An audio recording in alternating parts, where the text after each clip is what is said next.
J'ai glissé le canon du revolver contre sa tempe, le métal froid mordant sa peau ridée, et j'ai murmuré, « Papa, souviens-toi de ce jour où tu m'as laissé marcher seul vers l'autel.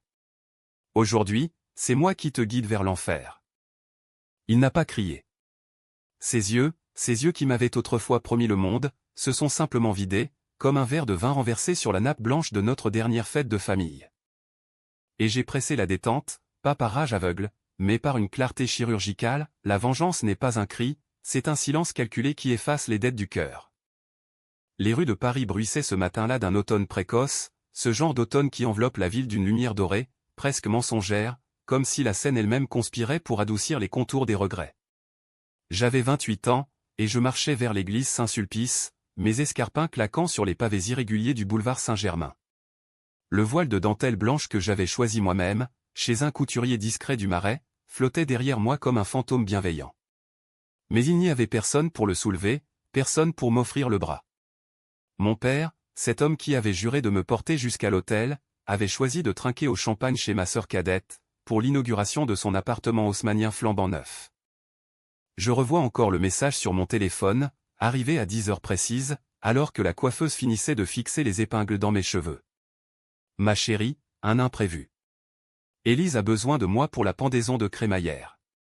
Papa arrive plus tard. Plus tard.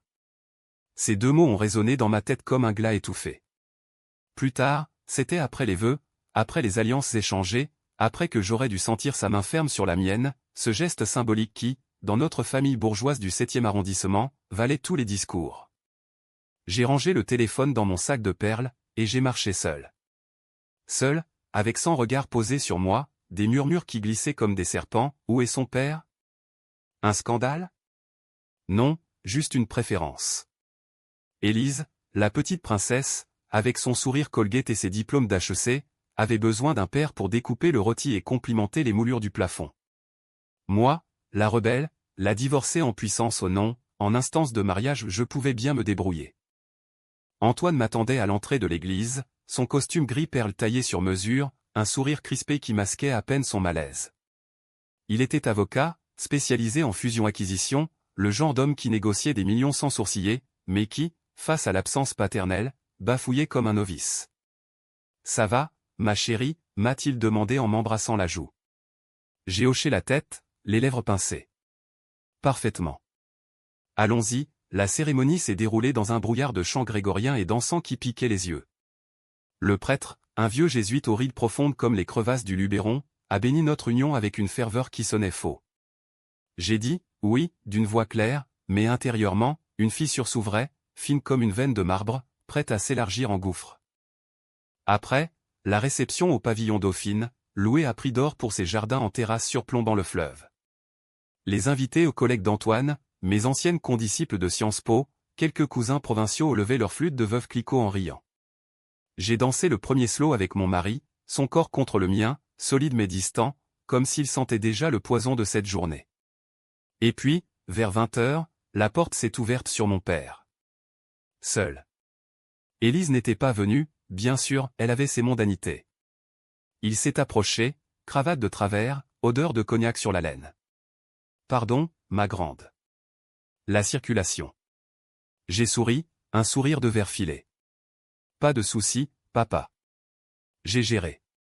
Il m'a serré dans ses bras, maladroitement, et j'ai senti, pour la première fois, la fragilité de cet homme que j'avais idéalisé. À 65 ans, il était encore bel homme, cheveux poivre et sel, posture de colonel à la retraite, mais ses yeux trahissaient la fuite perpétuelle, d'une femme à l'autre, d'un projet à l'échec, d'une fille à l'autre. Cette nuit-là, dans la suite de l'hôtel Lutetia que nous avions réservé, Antoine a fait l'amour avec une tendresse forcée, comme pour recoller les morceaux d'une porcelaine fêlée. J'ai feint l'extase, mes ongles enfoncés dans ses épaules, mais mon esprit vagabondait déjà. Vers la maison familiale, rue de Grenelle, où Élise avait transformé l'ancien bureau de maman en dressing-room géant. Vers les dîners du dimanche où papa riait plus fort aux blagues d'Élise, où il l'appelait « ma petite étoile », tandis que moi, la première-née, la studieuse, je n'étais que « la grande ». La graine de la revanche a germé là, dans le creux de mon ventre, tiède et insistante. Pas une vengeance théâtrale, non, quelque chose de plus sournois, de plus français, une dissection lente, méthodique, des failles familiales. Les semaines suivantes ont coulé comme un vin trop corsé, entêtant et âpre. Antoine et moi nous installions dans notre appartement du 16e, un duplex au parquet ciré et aux cheminées en marbre, fruit de nos carrières respectives, lui en droit des affaires, moi en journalisme d'investigation pour Le Monde. J'écrivais des articles sur les scandales financiers, débusquant les mensonges des puissants, et cela me donnait un appétit vorace pour la vérité. Mais à la maison, la vérité était une ombre. Antoine rentrait tard, absorbé par ses dossiers, je cuisinais des ratatouilles solitaires, écoutant France Inter en fond sonore. Et papa appelait, sporadiquement, pour des nouvelles d'Élise. Elle a été promue chez L'Oréal, tu sais? Une étoile montante. Je répondais d'une voix neutre, mais intérieurement, je notais. Je notais tout, les dates des dîners, les cadeaux disproportionnés, un collier en perles pour Élise à son anniversaire, un livre d'occasion pour le mien. Je compilais, comme un dossier d'accusation. Un soir de novembre, pluvieux et venteux, je suis allé chez mes parents. La maison, un hôtel particulier du XVIIIe siècle, exhalait encore le parfum de lavande de maman, morte 5 ans plus tôt d'un cancer foudroyant. Papa était dans son bureau, entouré de pipes en bruyère et de photos jaunies, lui en uniforme en Algérie, nous petites sur la plage de Deauville. « Assieds-toi, ma chérie », m'a-t-il dit en versant du calvados. J'ai refusé le verre. « Papa, pourquoi ce jour-là » ? La pendaison de crémaillère d'Élise. « Vraiment ?» Il a cligné des yeux, surpris, puis a ri, un rire forcé. « Allons, c'était anodin. Élise est si fragile, tu sais, avec son divorce récent. Elle avait besoin de soutien. Toi, tu es forte, indépendante. » Indépendante. Le mot m'a giflé. Forte, oui, mais pas au point de ne pas saigner. J'ai quitté la maison sans un mot de plus, la pluie fouettant mon visage comme des larmes refusées. De retour chez moi, j'ai ouvert mon ordinateur. Pas pour écrire un article, mais pour creuser. Élise, avec son poste enviable, son appartement financé par papa, cachait-elle quelque chose? Un clic sur LinkedIn, un autre sur les réseaux sociaux.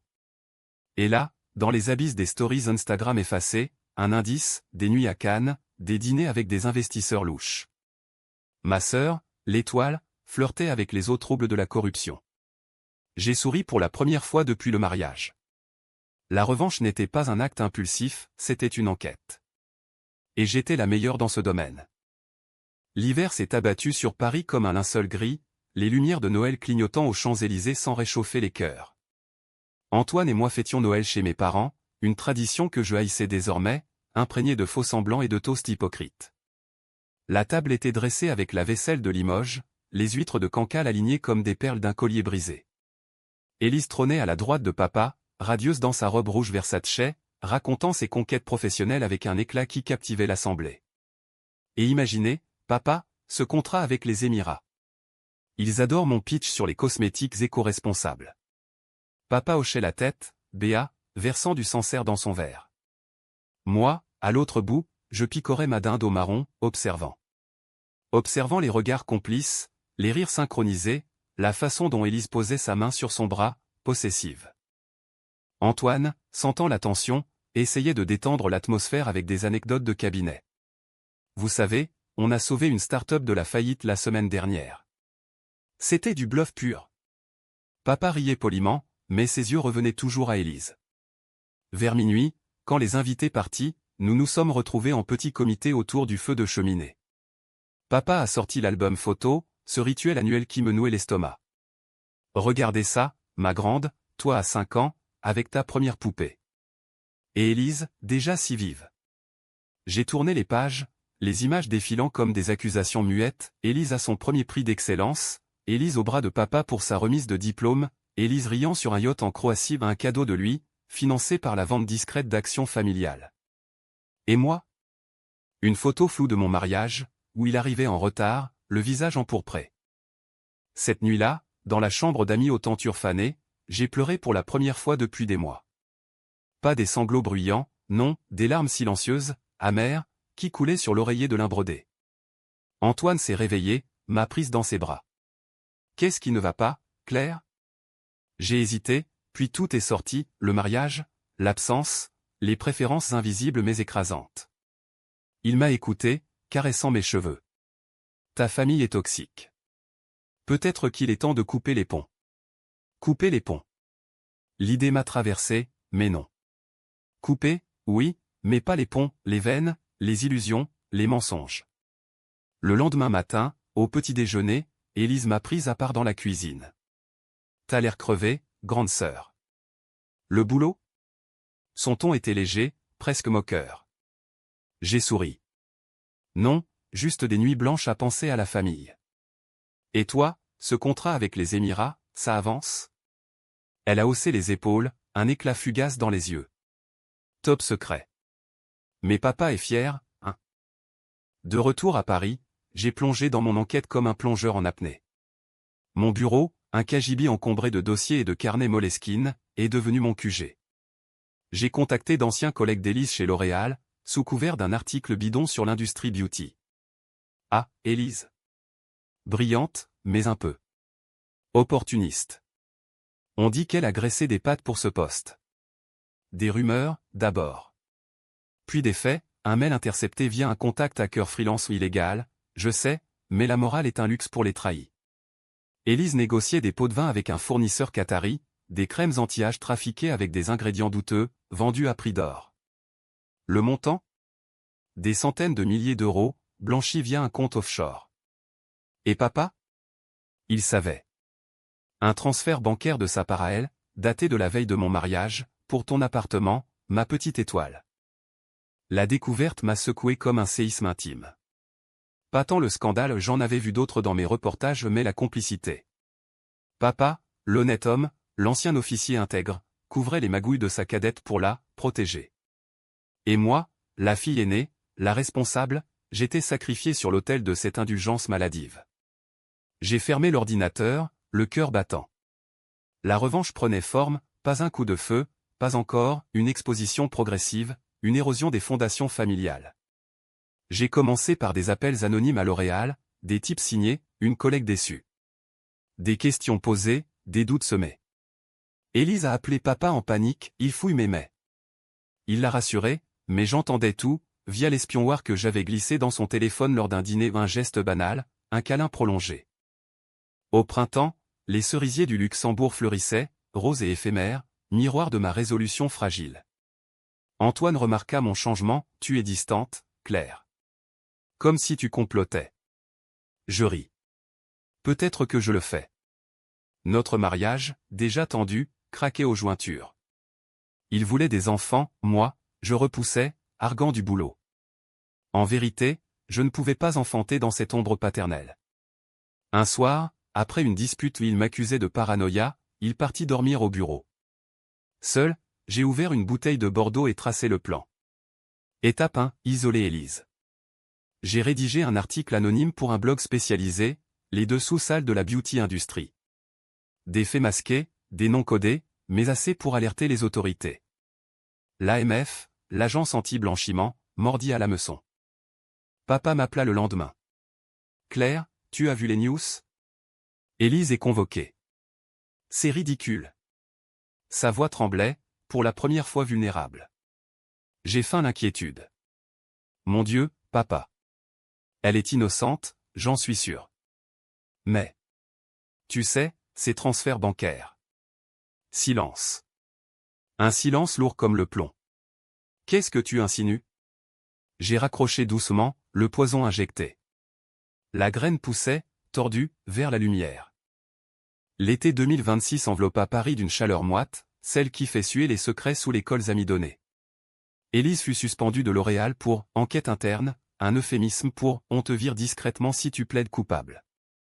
Elle débarqua chez papa, valise Louis Vuitton en main, les yeux rougis par des pleurs qui ne trompaient personne. Je les vis arriver par la fenêtre de ma voiture, garée en double fil rue de Grenelle. Papa l'embrassa sur le front, la guida vers la maison comme une enfant perdue. Moi, j'attendais dans l'ombre, un café noir à la main, le cœur durci par des mois de veille. Le dîner familial que je proposais à un piège sucré au miel d'acacia se déroula dans une tension palpable. Antoine déclina, invoquant un voyage à Lyon, sage décision.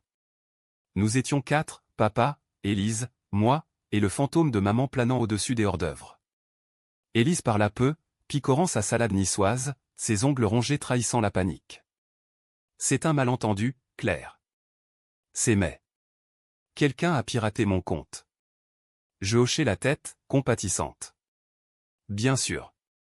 Mais papa, tes virements. L'AMF pourrait les tracer.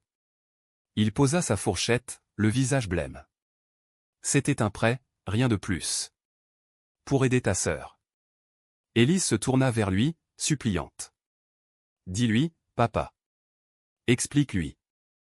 Et là, dans ce salon lambrissé où j'avais grandi, la vérité éclata comme une bulle de savon. Papa avait détourné des fonds de sa retraite, des économies de maman, pour financer les investissements d'Élise.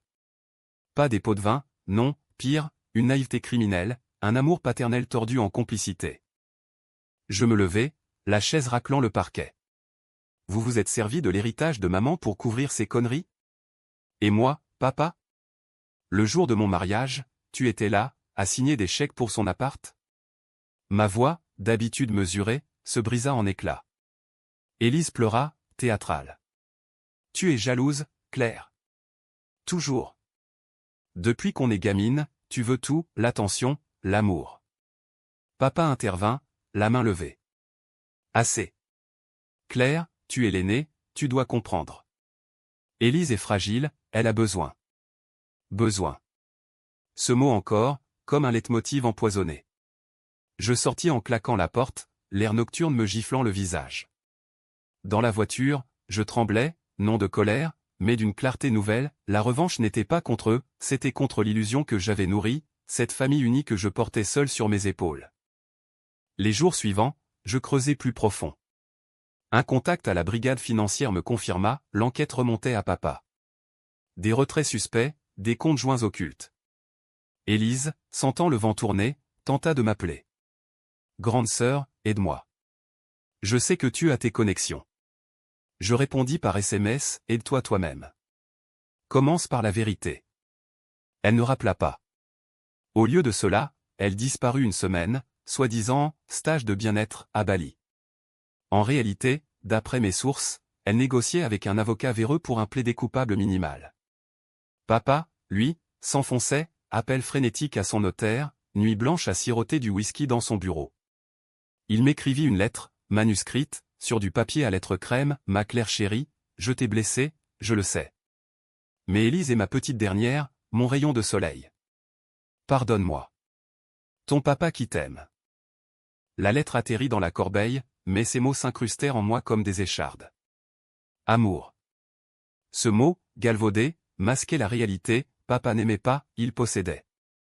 Élise était son trophée, moi son fardeau. L'été culmina en une canicule suffocante, et avec elle, mon plan s'affina. Étape 2, exposé. J'anonymai un dossier complet mais, virement, témoignage et l'envoyai à un procureur que je connaissais via un scandale passé. Pas pour détruire, dis-je à mon reflet dans le miroir, pour équilibrer. Antoine, rentrant d'un congrès, me trouva prostré sur le canapé, un verre de chardonnay à la main. Claire, arrête. Tu te destroies. Je le regardai, ses yeux inquiets. Et si c'était toi, trahi par ton sang? Il soupira, s'assit près de moi. Pour la première fois, nous parlâmes vraiment, de notre mariage bancal, de mes doutes, de son propre vide. Il m'embrassa, et ce soir-là, nous fîmes l'amour avec une urgence nouvelle, comme pour ancrer quelque chose de vrai au milieu du chaos. Début septembre, l'orage éclata. La convocation arriva chez papa, perquisition, interrogatoire. Élise, de retour allait de son stage, paniqua et accusa un complot interne. Mais les preuves étaient irréfutables. Papa m'appela, voix brisée, Claire, c'est toi. Je niai, sereine. Pourquoi ferais-je ça, papa? Je t'aime. Le mensonge glissa comme du miel empoisonné. Il raccrocha, et je sentis, pour la première fois, le poids de la culpabilité au pas pour l'avoir brisé, mais pour avoir attendu si longtemps. L'automne revint, plus mordant, les feuilles du parc Monceau craquant sous mes pas comme des os fragiles. Papa fut placé en garde à vue, un fait divers discret dans le Figaro, homme d'affaires parisien impliqué dans blanchiment pour sa fille.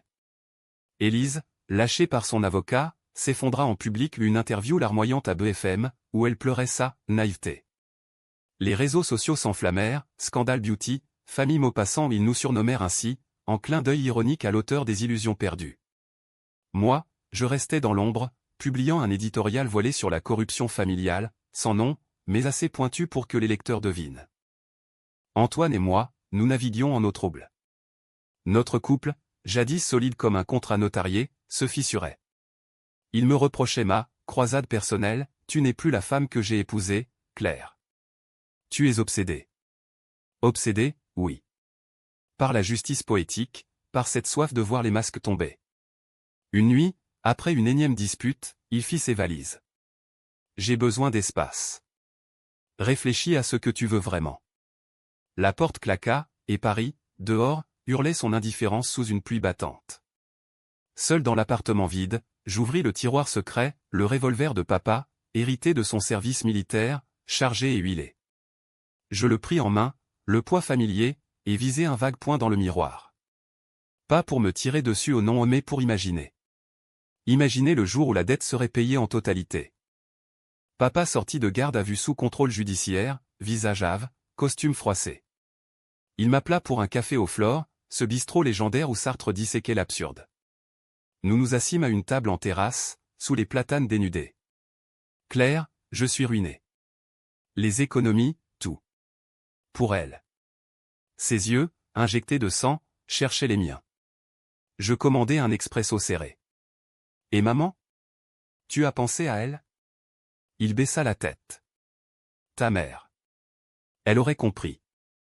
L'amour d'un père. Amour. Encore.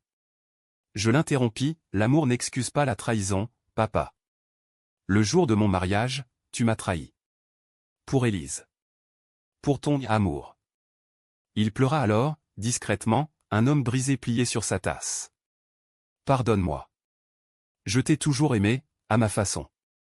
Tu étais si forte, si indépendante. Je pensais que tu n'avais pas besoin. Besoin. Le mot claqua comme un fouet.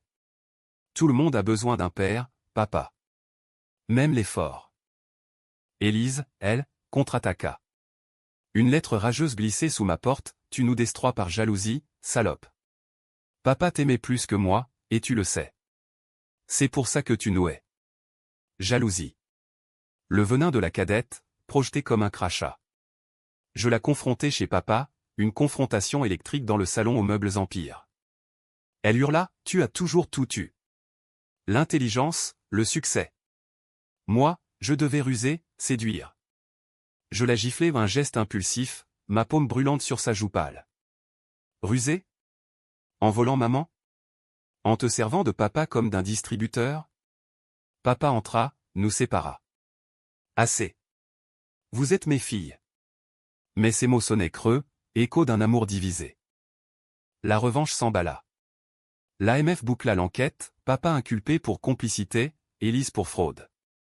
Les journaux titrèrent « Le crépuscule d'une dynastie parisienne ». Les amis se tarirent au plus d'invitations au dîner de Neuilly, plus de tapes amicales dans le dos. Je devins la paria invisible, celle qui avait dénoncé. Antoine revint, penaud, après une semaine d'hôtel. Je ne supporte pas de te voir souffrir seul. Nous nous réconciliâmes sur le canapé, corps enlacés, mais l'intimité était tiède, marquée par les cicatrices. Et moi, la nuit, je rêvais, le revolver, la tempe, le silence final. Un matin de novembre, brumeux, papa m'invita à Deauville, là où nous passions nos étés d'enfance. La villa familiale, vendue pour payer les avocats, était vide, mais il avait les clés. Nous marchâmes sur la plage, le vent salé fouettant nos visages. Claire, si je vais en prison. Prends soin d'Élise. Elle est perdue sans moi. Perdue. Je m'arrêtai, les vagues léchant mes bottes. Et moi, papa? Sans toi, je suis déjà perdu depuis des années. Il me serra contre lui, et pour un instant, je fus enfant, sa main dans mes cheveux. Mais l'instant passa, et la fissure s'élargit. L'hiver mordit de nouveau, impitoyable, les flocons de neige saupoudrant les toits haussmanniens comme du sucre glace sur un gâteau empoisonné. Le procès approchait, un barnum judiciaire au palais de justice de l'île de la Cité, où les statues de la liberté veillaient sur les mensonges des hommes.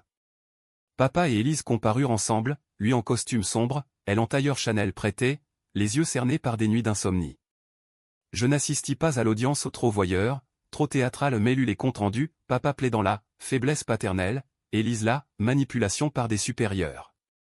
Les juges, impassibles, prononcèrent les peines, 2 ans avec sursis pour lui, 3 fermes pour elle, plus des amendes qui les ruineraient. Élise m'appela de Fresnes, voix éraillée par le téléphone carcéral. Viens me voir, Claire. S'il te plaît. Contre toute attente, j'y allai. La salle des visites, grise et anonyme, puait le désinfectant et le désespoir. Elle s'assit, menottée, cheveux ternes. Tu as gagné. Papa est effondré. Il ne mange plus. Je la regardais, sans pitié. Gagner? C'est la loi qui gagne, Élise. Pas moi. Elle se pencha, murmure haché, tu nous as dénoncés. Tes sources, c'était toi. Jalouse jusqu'au bout. Je souris, froidement. Jalouse? Non. Juste lasse de porter le poids de ton amour dévoyé. Elle cracha, papa t'aimait plus. Il me l'a dit, une fois saoul. Claire est ma fierté. Moi, j'étais son erreur. Ces mots me transpercèrent, une lame inattendue. Fierté. Erreur. La famille, déconstruite en syllabes nues. Papa, libéré sous bracelet électronique, s'isola dans la maison de Grenelle. Je passais le voir hebdomadaire, un rituel de non-dit. Il maigrissait, ses costumes pendaient comme des pots vides. Claire, pourquoi, demanda-t-il un soir, devant un feu mourant. Pourquoi m'avoir livré? Je versai le thé, fumant. Pour te sauver, papa. De toi-même. De cet amour qui t'aveugle. Il rit, amer. Sauvé? Regarde-moi. Je suis un fantôme. Et c'était vrai, l'homme jadis imposant n'était plus qu'ombre, hanté par les regrets. Nous parlâmes des heures, déterrant les tombes, maman, morte en silence pendant que lui courtisait des maîtresses, mes échecs scolaires, couverts par ses silences, le divorce d'Élise, financé par ses largesses. J'ai cru bien faire, murmura-t-il. On croit tous ça, jusqu'au prix à payer. Antoine et moi, nous tentions de reconstruire. Thérapie de couple chez un psy du Marais, session où je vomissais ma rage paternelle. Tu portes le trauma comme un bouclier, dit le thérapeute. Antoine hochait la tête, et moi, je le subis. Mais il resta, tenace, et un soir de printemps timide, nous décidâmes d'un enfant. Pour nous, pas pour réparer le passé, dit-il. Je hochai, l'alliance tiède contre ma peau. Pourtant, la nuit, le revolver appelait, niché dans le tiroir, promettant une fin absolue. Élise sortit après 18 mois, changée, cheveux courts, tatouage discret sur l'épaule, un phénix ironique. Elle vint chez moi, suppliante. Laisse-moi entrer dans ta vie. Papa est mourant. Mourant. Le mot me frappa. Papa, alité, pneumonie aggravée par le stress. Je la laissai passer, et nous veillâmes ensemble à l'hôpital Cochin, machine bipant comme des cœurs mécaniques. Il nous vit, nous deux, et sourit faiblement. Mes filles. Élise pleura, moi, je serrai sa main, froide. Dans ce lit stérile, la revanche s'évapora, laissant un vide hurlant. Était-ce ça, la victoire? Une famille brisée, réassemblée dans la maladie? Il mourut 3 jours plus tard, un mardi pluvieux. L'enterrement, sobre, au Père-Lachaise, sous un ciel de plomb. Élise et moi, côte à côte, jetâmes des roses sur le cercueil. Pardon, murmura-t-elle. Moi aussi, répondis-je. Mais le pardon était tiède, un pansement sur une plaie ouverte. L'été suivant, Paris se réveilla en feu, les terrasses bondées de rires forcés, la Seine miroitant sous un soleil impitoyable. Élise et moi, orphelines de père, tîmes une trêve fragile. Elle trouva un job modeste, assistante dans une ONG anticorruption aux ironies du sort. Moi, enceinte de 5 mois, je quittais le monde pour un freelance, écrivant sur les dynamiques familiales toxiques. Antoine rayonnait, posant sa main sur mon ventre arrondi, notre petite sera forte, comme sa mère. Forte. Le mot résonnait différemment, désormais, pas un fardeau, mais une armure choisie. Pourtant, les ombres persistaient. Une nuit, fouillant les affaires de papa envoyées par le notaire, je trouvai une lettre cachetée, pour moi, datée du jour de mon mariage. Ma Claire, si tu lis ça, c'est que j'ai failli. Pardonne ma faiblesse. Tu es ma fierté, toujours. Mais Élise. Elle me rappelle ta mère, si vulnérable. Aime-la pour moi. Papa. Les larmes coulèrent, chaudes, libératrices. Jalousie? Non, juste un amour mal réparti, un père imparfait dans un monde exigeant la perfection. Élise et moi dînâmes un soir au Procope, là où les lumières disséquaient l'âme humaine. On recommence, proposa TL, verre de muscadet levé. Je trinquai. À partir de 0. Pas de grande réconciliation, non, juste un pas. La vengeance, rétrospectivement, n'avait été qu'un cri étouffé contre l'abandon. À terme, elle libéra, papa, dans sa chute, nous força à grandir, à voir au-delà des préférences. Le jour vint où je glissai le revolver dans une boîte, scellée, à envoyer à un musée militaire. Plus besoin de cette fin brutale, la vraie mort était dans l'oubli, et je choisissais la vie. Notre fille naquit en octobre, un cri vigoureux sous les lumières vives de la maternité. Je la tins, minuscule et parfaite, et murmurai, tu auras tout mon amour. Sans dette. Paris, éternel, bruissait dehors. La Seine coulait, indifférente aux drames humains. Et moi, Claire, forgée dans le feu de la trahison, marchais enfin libre, le cœur cicatrisé mais battant.